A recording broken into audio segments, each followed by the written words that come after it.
ये आप सुन रहे हैं बसैठा से MRS म्यूजिक।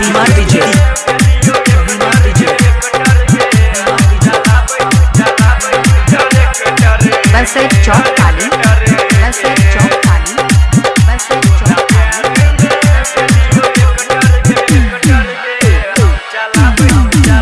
तोरा प्यार में भेलियो एक टरगे हम चलाबै छी ट्रैक्टर गे।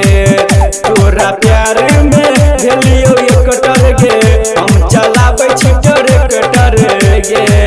अखिया जागता नींद न लागता, अखिया जागता नींद न लागता, रही न दिन रात घर में रे।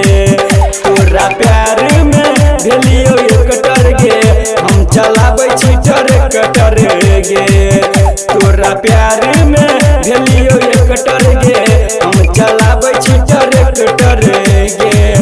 अखिया जागता नींद न लागता, अखिया जागता नींद न लागता, रहे न दिन रात घर में रे।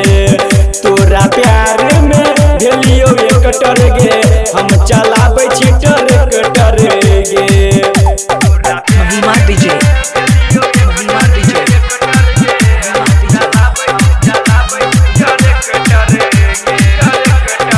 बसैठ चौक पाली, बसैठ चौक पाली, बसैठ चौक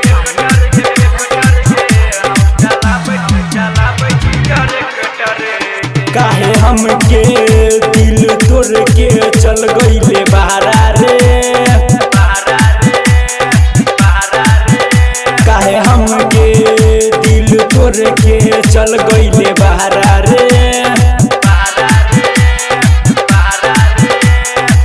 प्यार को क्यों जखम दिहल गहरा रे, जखम गहरा रे, जखम गहरा रे। सुन तोरा चौकर में पिटता रे भाईजी रे। तोरा प्यार में भेलियो एक टरगे हम चलाबै छी ट्रैक्टर गे।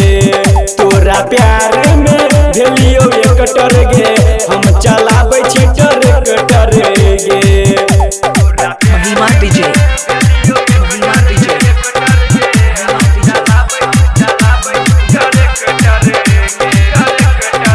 बसैठ चौक पाली, बसैठ चौक पाली, बसैठ चौक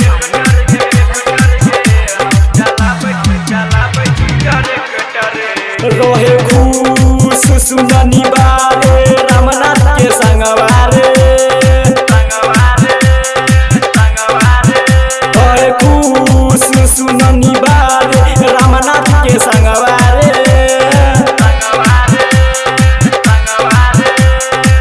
तो के खुश देखनी विवेक के संगवारे, विवेक के संगवारे, विवेक के संगवारे।